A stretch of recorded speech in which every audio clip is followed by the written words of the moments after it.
Selamat pagi, selamat berjumpa kembali dalam sapaan dan renungan pagi GKI Salatiga hari ini, Kamis tanggal 10 Maret 2022, bersama saya Pendeta Emeritus Iman Santoso. Salam sehat selalu. Sebelum kita merenungkan firman Tuhan, mari kita berdoa. Ya Tuhan, kami bersyukur untuk hari yang baru ini. Sebelum kami beraktivitas, kami mau mendengarkan, merenungkan sabda-Mu. Berkatilah kami percaya firman Tuhan memberikan kekuatan dan tuntunan bagi hidup kami. Dalam nama Tuhan Yesus kami berdoa. Amin.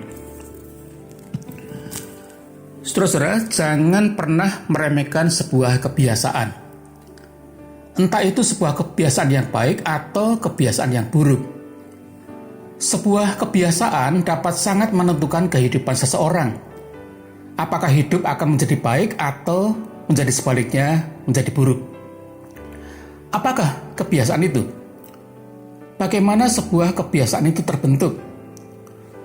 Setiap orang yang melakukan atau tidak melakukan sesuatu, semua dimulai dari pikiran dan niat hati. Mula-mula orang berpikir apa yang akan dilakukannya, dan kemudian bila sungguh-sungguh ingin melakukannya, maka terjadilah sebuah tindakan atau perbuatan sebagaimana yang telah dipikirkan dan diinginkan tadi. Bila tindakan itu dilakukan berulang-ulang, maka lambat laun tanpa sadar terbentuklah apa yang disebut sebagai kebiasaan. Kebiasaan yang mengeras atau membeku akan menjadi sifat atau karakter, dan bila sudah sampai demikian, hal itu akan sangat sulit diubah. Firman Tuhan hari ini yang tertulis dalam 1 Korintus 15 ayat 33 mengatakan bahwa pergaulan yang buruk merusakkan kebiasaan yang baik. Firman ini mengingatkan kita untuk berhati-hati dalam memilih teman bergaul. Ini bukan soal memilih teman yang kaya atau miskin, pandai atau bodoh, namun lebih pada nasihat bagi kita untuk memperhatikan soal sifat atau karakter seseorang. Dengan siapa kita bergaul, itu akan membuat kita menjadi mirip atau serupa dengan orang itu. Ada ungkapan yang mengatakan, bergaullah dengan penjual minyak wangi, maka engkau akan menjadi wangi. Ada juga ungkapan yang berbunyi, katakan kepada saya siapa teman-temanmu, dan akan saya katakan siapakah engkau. Jika kita bergaul dengan orang-orang yang jahat, besar kemungkinan kita adalah salah seorang dari mereka. Tujuan nasihat ini bukanlah pertama-tama mengajar kita untuk membeda-bedakan orang, namun lebih untuk menjaga kehidupan kita agar tidak tercemar. Pergaulan yang salah atau sesat akan merusakkan kebiasaan yang baik. Kalau kita amati kehidupan kita setiap hari, kita akan mendapati bahwa banyak sekali hal yang kita lakukan berdasarkan kebiasaan. Misalnya saja, apa yang kita lakukan setiap pagi setelah kita bangun tidur. Mungkin kita akan melakukan saat teduh atau doa pagi. Setelah itu kita membuka HP, jogging, atau bersih-bersih rumah, lalu mandi, kemudian sarapan, bekerja, dan seterusnya. Atau ada juga orang yang tidak biasa sarapan dan hanya minum teh, dan siang hari baru makan, dan sebagainya. Karena banyak hal yang kita lakukan merupakan kebiasaan, maka kita perlu memeriksa baik-baik apakah kebiasaan yang telah menjadi gaya hidup kita itu kebiasaan yang baik, positif, dan bermanfaat. Atau kebiasaan yang sebenarnya bisa kita ubah agar menjadi lebih baik dan berguna bagi hidup kita dan sesama. Sekedar contoh, untuk merenungkan kebiasaan kita misalnya saja, berapa jam dalam sehari kita menghabiskan waktu untuk menonton televisi? Apakah yang kita lihat itu benar-benar sesuatu yang penting dan membawa hidup kita ke arah yang lebih baik? Ataukah kita menonton TV hanya karena itu sudah menjadi kebiasaan saja, karena kita terlanjur terpikat dengan serial cerita sinetron tertentu misalnya?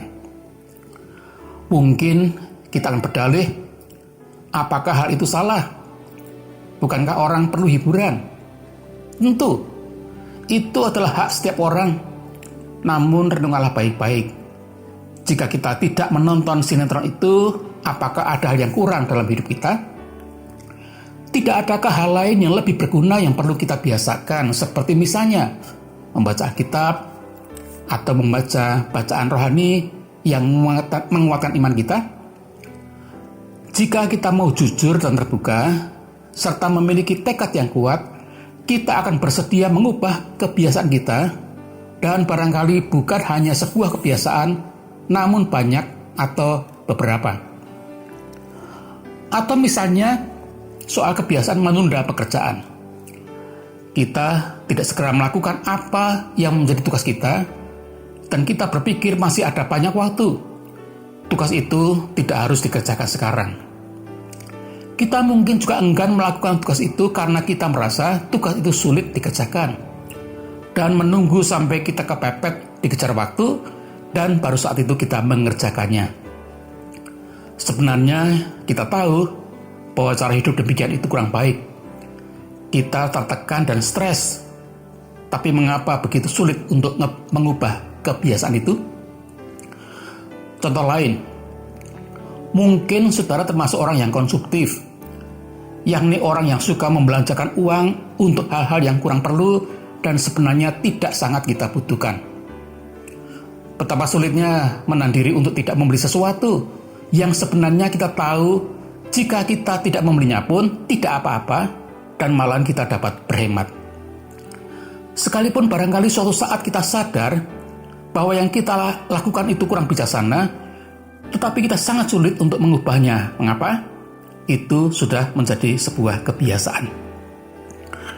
Makin lama kita membiarkan diri kita dikuasai oleh kebiasaan-kebiasaan yang kurang baik, makin sulit dan berat pula kita mengubahnya. Karena itu perlu untuk setiap saat kita waspada apa yang kita lakukan, dan apakah itu sudah menjadi kebiasaan dalam hidup kita.